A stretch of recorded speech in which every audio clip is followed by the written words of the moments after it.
I think in the book, he was married to a woman and had kids and was going along and worked in a mill.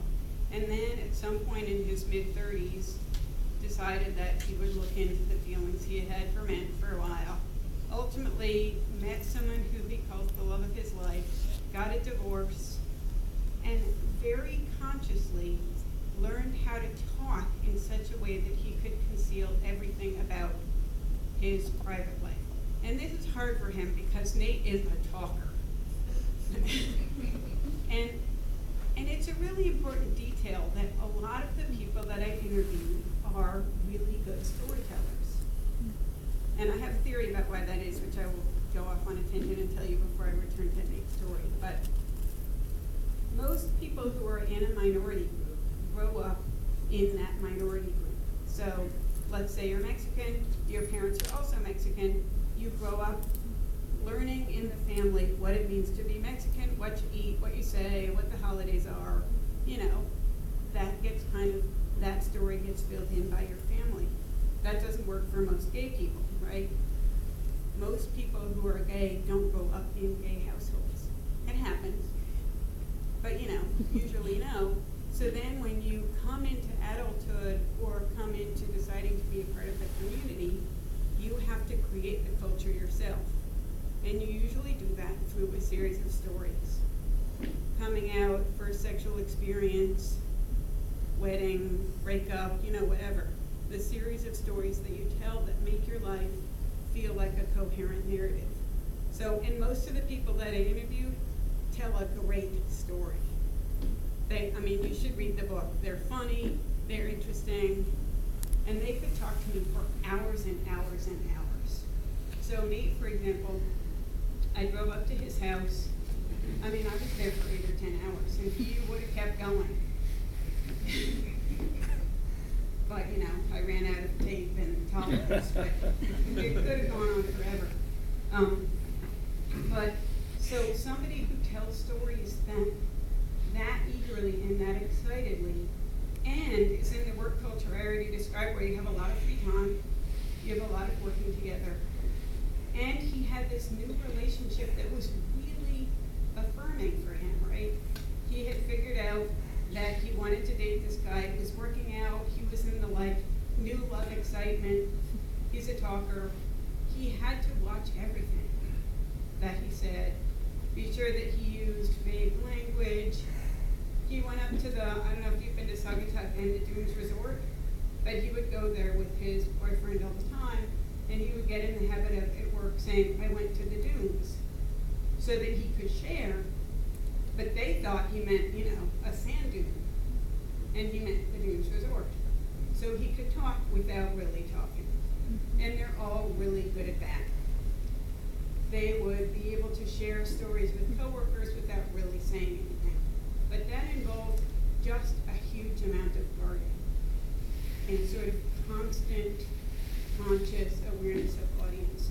So, and what happened with Nate is, at some point, his ex-wife found out, called the mill, and he was fired that day. And, they just walked into his work and said, you've got to go. And he was allowed to leave without police escort. But that was it. That was the last bit of dignity he got. And they wouldn't say why. And his pension was little because he hadn't been there that long. So he has no way to support himself. The next job that he got was as a cashier at Pier 1, which he said he loved because he had been hiding his gayness for so long. He was working at Pier 1 and he just let it out. He loved that experience. But yeah, there is a huge amount of constant thinking and carefulness. One of the other people that I interviewed, I called him Phil in the anonymous thing.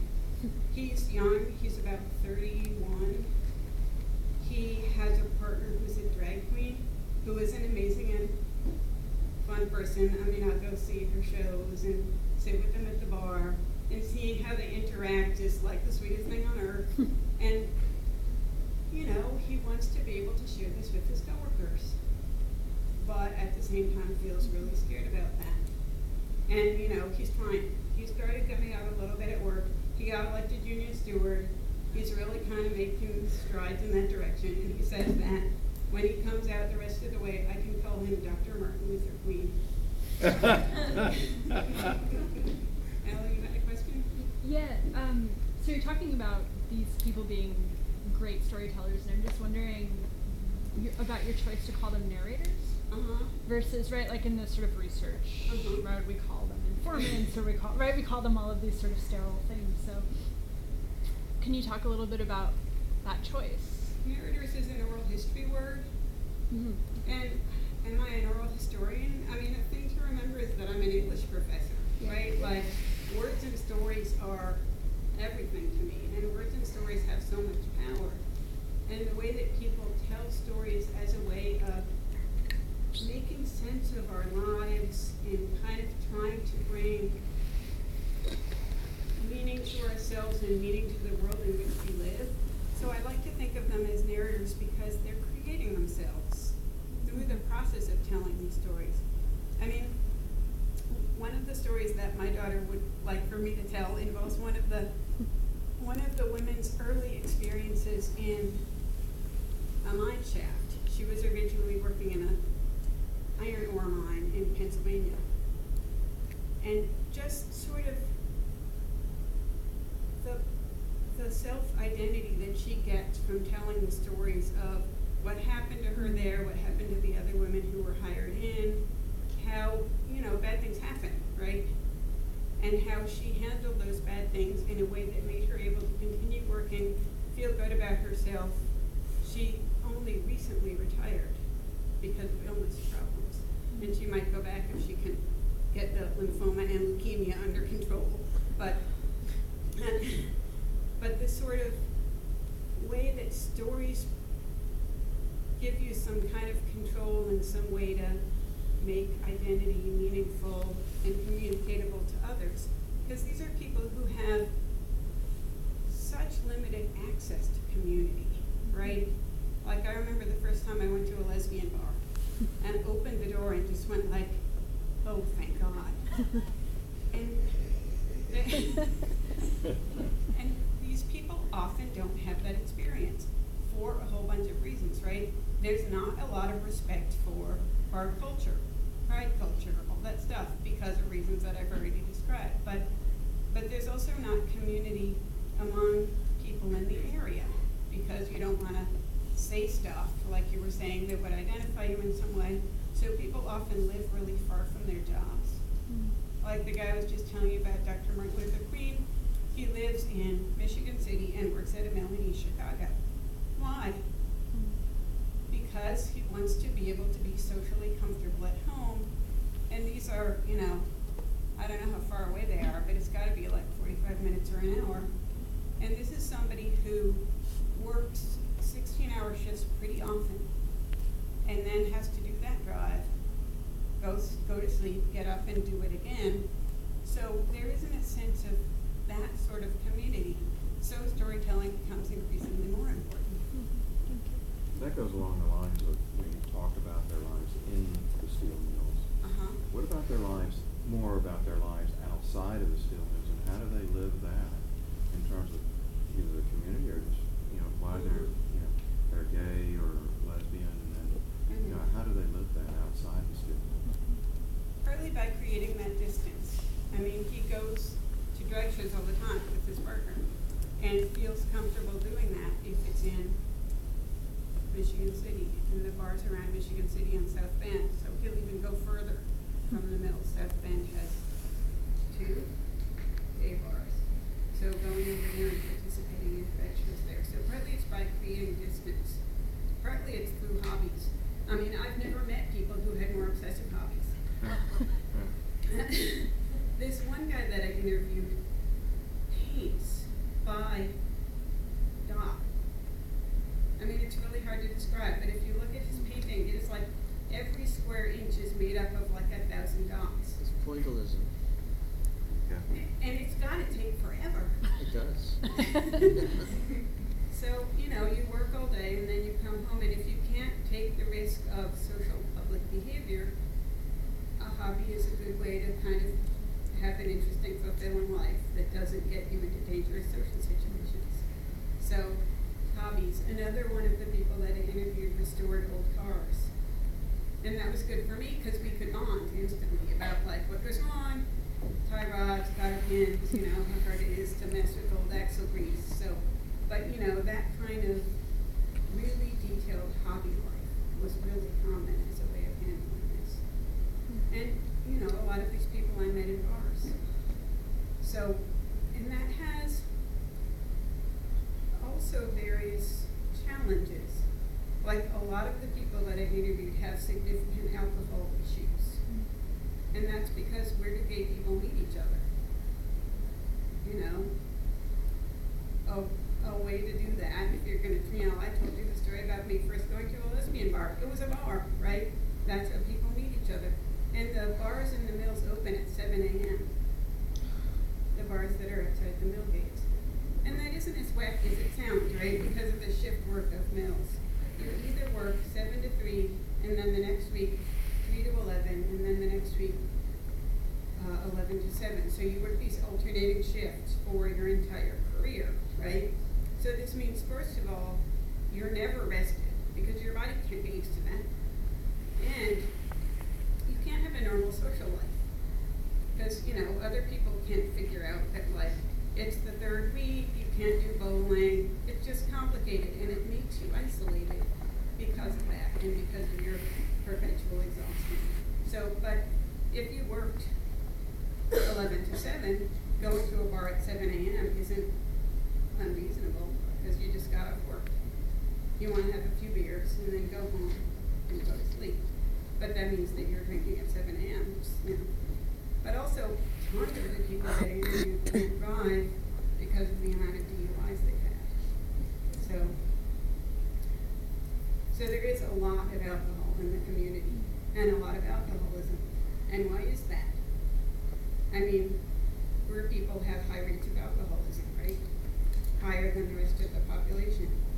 This is because we live lives of oppression and rejection and stuff, you know?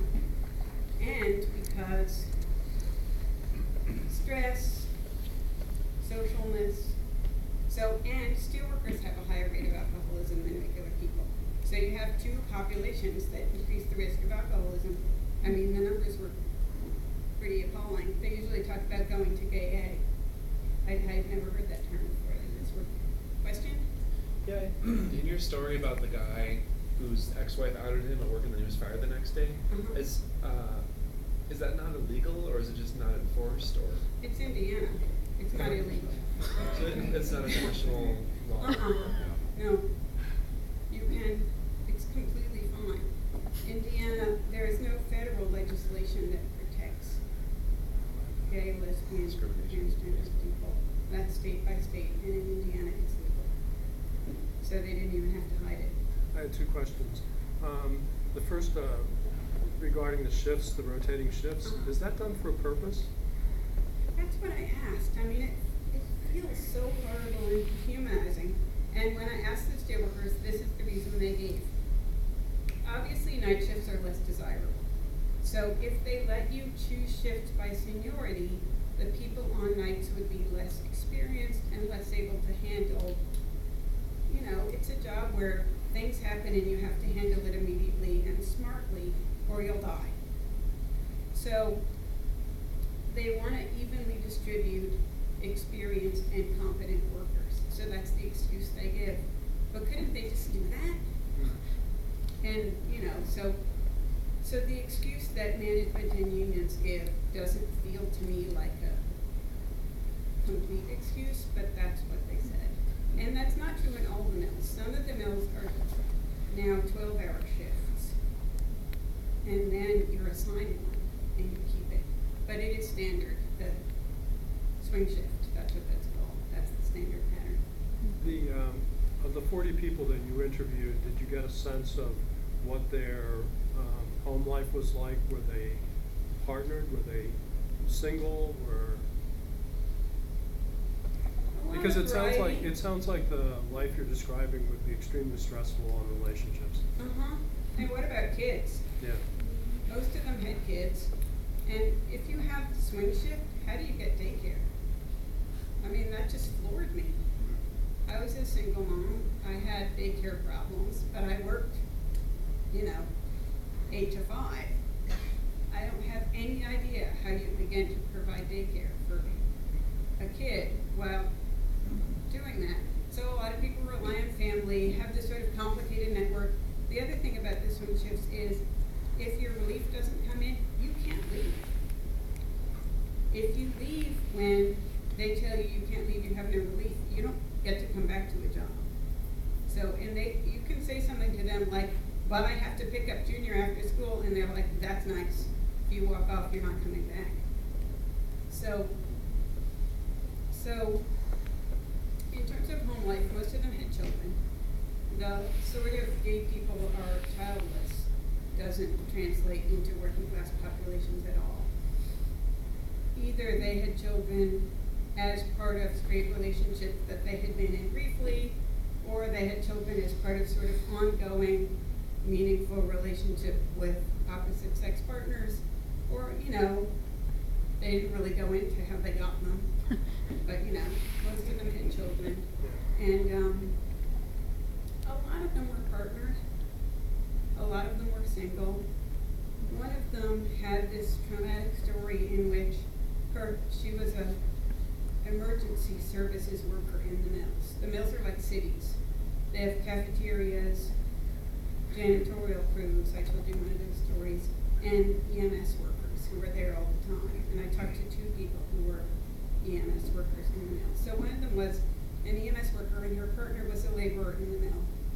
So they were both, so these were people who would have known each other, which is rare for my narrators, but she came home from work one day and her partner had a gun in her mouth, and when she walked in the door, shot herself.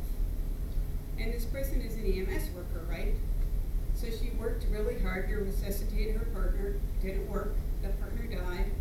She had to call for an ambulance and have her partner taken away, and then turn around and go to work the next day. And couldn't tell her coworkers or her boss what had happened, couldn't explain, right? Because you can't take the risk of identifying yourself. So she had to survive that experience and continued working this dangerous, stressful work without any of the support from like coworkers or colleagues or anything that you would normally expect if your spouse had unexpectedly in front of your eyes killed themselves. So a lot of them did have partners, a lot of them didn't. And the stressful work presumably makes having and keeping a partner harder, but also more necessary. So there were some who had never come out at work or to their families or anything. There were some who were much more kind of integrated into society in their gayness and what they did, and therefore it was less stressful. The transgender people I haven't talked about yet, and they were the most dramatic subjects of violence. And that's partly because they couldn't hide. So most of the people managed to moderate the violence at work by staying hidden, right? If you don't tell anyone, they can't beat you up. And so that's most people's strategies. Can't do that if you're transitioning in your gender, right? Can't hide that. So the people who transitioned at work were just brutally beaten up, frequently raped, regularly at the mill, just experienced the most brutal treatment that I heard of in all the people that I talked to. And usually said that that treatment was designed to get them to not follow through with their transition. And so what they did in order to keep strong in who they were was just say, you can't talk me out of this. So their main reaction was, those were people trying to scare me into not going through with it, and I didn't. I stayed strong and was who I wanted to be. So, and those are 3 M to F steelworkers and 1 F to M. And the F to M is a really cool story. During all that violence and harassment that he experienced at work, continued to be a steelworker and was elected a union griever during that time. And I said, okay, so does that mean that they supported you and liked you? And he's like, no, They hated me. They continued to beat me up every day, but they knew that I could write a good grievance. So, self-interest meant that he got elected to that job and served in that job for a long time and is now in law school. Left the mill and is going to law school to learn how to be a lawyer who protects transgender workers in work situations. A relevant story.